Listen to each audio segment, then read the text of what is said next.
Negotiating repairs after home inspection can feel intimidating, but it's one of the biggest levers you have to protect your money and your sanity in a real estate deal. Negotiating repairs after home inspection the right way can mean the difference between a great purchase and a nightmare money pit.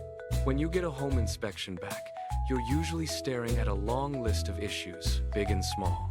Your job as a buyer is not to panic, but to turn that report into a smart negotiation strategy that gets you repairs, credits, or a better price. In this video, I'll walk you step by step through how to read your home inspection report, what's reasonable to ask for, how to structure your request so sellers actually say yes. And when it's time to walk away, before you can negotiate anything, you need to understand what you're looking at in that home inspection. A typical report will flag issues as minor, moderate, or major, and may color code them so you can see severity at a glance. Bents Asker for Hof-Fost first on 3 categories: safety hazards, structural or major systems issues, anything that impacts insurability or financing. Cosmetic items like peeling paint, an old but working appliance, or a loose doorknob are usually not worth fighting over. Your goal here is to separate the annoying problems from the deal-breaking and expensive problems, because that's where you'll get the most leverage in negotiations. When you're negotiating repairs after home inspection, go in with the right mindset. You're not trying to win, you're trying to make the deal fair. Remember, the purpose of a home inspection is not to create a perfect house. It's to reveal the true conditions so both sides can adjust. Ask yourself, would I still want this house if none of these items were fixed? Which repairs would I have to do immediately after closing? Which ones can safely wait a year or two? This mindset helps you avoid nitpicking every tiny thing and keeps your request focused on items that truly matter. The more reasonable and organized you are, the more likely the seller is to work with you. Not every item on the home inspection report belongs in your negotiation. To keep things clean and effective, break issues into 3 buckets: must-have, nice-to-have, and ignore.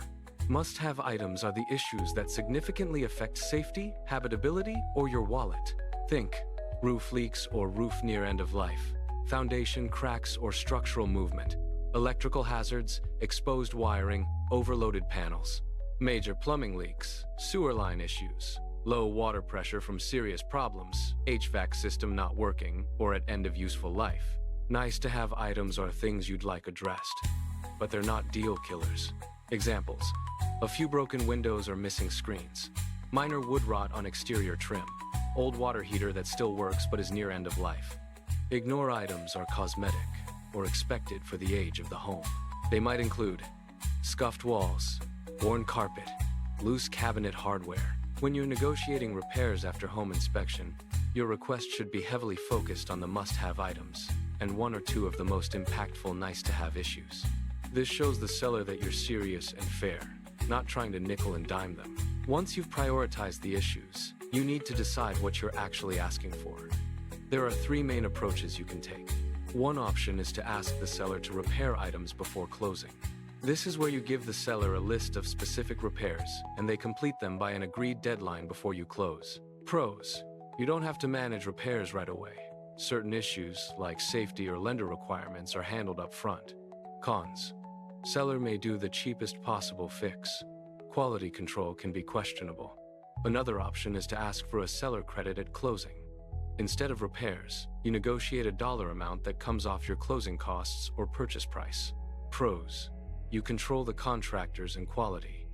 You can prioritize repairs how you want. Cons: you need cash flow and time after closing. Some buyers feel stressed managing work right away. A third option is to ask for a price reduction. You keep the inspection issues as they are, but lower the price to reflect the condition. Pros: clean and simple on paper. Good when issues are large and spread out. Cons: doesn't put immediate cash in your hand for repairs. Appraisal and financing can be impacted depending on the magnitude. Often, the best tactic is a mix. Ask for a seller credit plus 1 or 2 specific repairs that must be done correctly before closing, like a major safety hazard. The key is to match your strategy to the severity and type of problems the home inspection revealed. To negotiate confidently, you need rough numbers for what these repairs actually cost.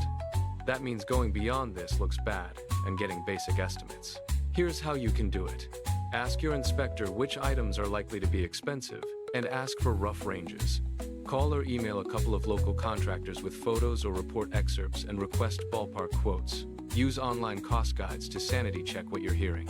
You don't need perfectly precise bids at this stage, but you do need realistic ranges. If 3 major items add up to an estimated $15,000, you now have a factual basis for asking for a $10,000 credit or a mix of specific repairs and a smaller credit. When negotiating repairs after home inspection, numbers give you power. You'll sound less emotional and more professional if you say, based on contractor estimates, we're looking at around $8,000, $10,000 for these issues. So we're requesting a $7,500 credit to move forward. Now it's time to put your request in writing. This usually happens through an official amendment or repair request form handled by your agent, but the structure is similar everywhere. A strong request will reference the home inspection report by date and inspector list specific items you want addressed, tied to page or item numbers in the report. Clearly state whether you want repairs, a credit, or a price reduction. Here's a simple structure you can follow. Start with an opening statement, like, based on the findings in the inspection report dated date, buyer requests the following repairs or credits in order to proceed with the purchase. Then add an itemized list such as, repair or replace damaged roofing identified on page X of the inspection report. Licensed electrician to correct double-tapped breakers and exposed wiring identified on page Y. Address active plumbing leak in location identified on page Z. Finish with a financial adjustment. Due to the estimated cost for these repairs, buyer is requesting a seller credit of X dollars at closing, or buyer is requesting a purchase price reduction to new price to account for the repairs needed. The more specific and tied to the actual home inspection report your request is, the more credible and reasonable it looks. Avoid vague language like, fix everything that's wrong, and stick to clear defined repairs. One mistake buyers make when negotiating repairs after home inspection is treating the report like a wish list for a brand new home. Sellers expect some wear and tear, especially in older properties, and they're not likely to agree to fix everything. Reasonable requests typically include major systems that are failing or unsafe, code or safety issues, especially with electrical, gas, or structure, active leaks or water intrusion, items the seller clearly misrepresented, like calling the roof new when it's actually near end of life. Unreasonable requests often look like asking for upgrades instead of repairs, like replacing functioning laminate counters with quartz, demanding all older but working systems be replaced just because they're old, asking for cosmetic improvements that you would have done anyway. Think about the age and price of the property. You can push harder if you're paying top dollar in a buyer-friendly market, but in a hot seller's market, you may need to limit your request to the most critical items. Your leverage when negotiating repairs after home inspection depends heavily on the market. In a buyer's market, sellers are more nervous about losing you and having to start over. In a hot seller's market, they might have backup offers ready. In a buyer's market, you can usually ask for more repairs or larger credits. Be firmer on your must-have items. Take your time to get multiple opinions or estimates. In a strong seller's market, you may focus only on the most serious safety or structural items. Lean toward asking for a modest credit instead of a long repair list. Be prepared to move quickly and decide what's truly a deal breaker. Either way, you'll want your agent to read the room. If the home has been sitting on the market for months and your offer is the best shot the seller has, you naturally have more negotiating power. You should expect some level of pushback when negotiating repairs. Sellers may counter your request with smaller credits, fewer repairs, or a completely different solution. Here's how to respond strategically. Stay calm and avoid emotional language. Refer back to the home inspection report and your estimated costs. Decide in advance which items are non-negotiable and which you can compromise on. You might say, we can live with handling the minor items ourselves, but we need a solution for the roof and electrical issues to move forward. If the seller offers a credit instead of repairs, evaluate whether that amount truly covers what you'll need to spend after closing. It often helps to prioritize 2 or 3 musts and let a few nice-to-haves go to keep the deal alive. Being flexible, yet clear about your boundaries, usually leads to the best outcome.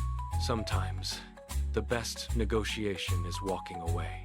If the home inspection reveals serious structural problems, extensive water damage, or a long list of costly issues you didn't budget for, it may not be the right property.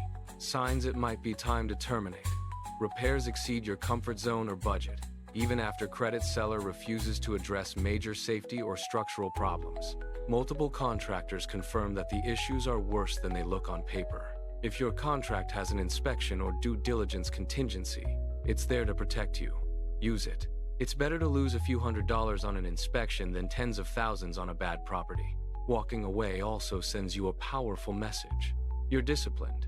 That mindset will serve you on every future deal. If this helped you feel more confident about negotiating repairs after home inspection, make sure you hit that subscribe button so you don't miss future videos on inspections, negotiations, and smart real estate investing. Drop a comment with the scariest thing you've ever seen on a home inspection report, and I might break it down in a future episode just for you.